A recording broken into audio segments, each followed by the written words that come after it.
बिस्मिल्लाह बिस्मिल्लाहिर्रहमानिर्रहीम इय्याका नअबुदु व इय्याका नस्तईन। ऐ अल्लाह, मैं तेरी इबादत करता हूँ, तुझसे मदद मांगता हूँ। मेरे पाकिस्तानियों, उतनी हमारी ज़िंदगी ज़रूरी नहीं जितनी आपकी आज़ादी ज़रूरी है। मैं हर पाकिस्तानी से ये कहता हूँ, एक दालत इधर लगती लेकिन एक दालत ऊपर भी लगेगी। यहाँ तो लोग कहते हैं जी हमारा तो वो फलाना वकील जज है, वो दोस्त है, वो फलाना दोस्त है, लेकिन मेरे पाकिस्तानियों ऊपर किसी का कोई दोस्त नहीं है। जब इधर आप नाइंसाफ़ी करते हैं, इधर तो आप कर लेंगे लेकिन उधर नाइंसाफ़ी नहीं होंगे। आपसे फरिश्ते सवाल करेंगे, खुदा बंदा तुझे दुनिया में भेजा तो क्या करता रहा? ये कहेगा जी मैं लोगों को ठगता रहा हूँ, जी मैं लोगों के साथ नाइंसाफ़ी करता रहा हूँ। मेरे पाकिस्तानियों, आपने किसी के साथ नाइंसाफ़ी नहीं करनी।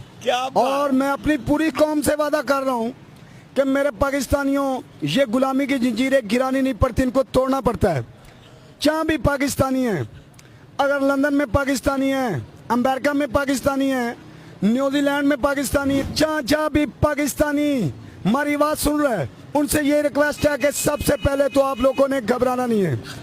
मैं अमेरिका की एम्बेसी से पूछना चाहता हूँ, सुनो सुनो मेरे पाकिस्तानियों, मैं अमेरिका की एम्बेसी से पूछना चाहता हूँ, क्या ये खत तुमने हिंदुस्तान को भी लिखा था कि हमको गुलाम है, जो आप कहेंगे वो कर लेंगे? Absolutely not. पाकिस्तान जिंदाबाद।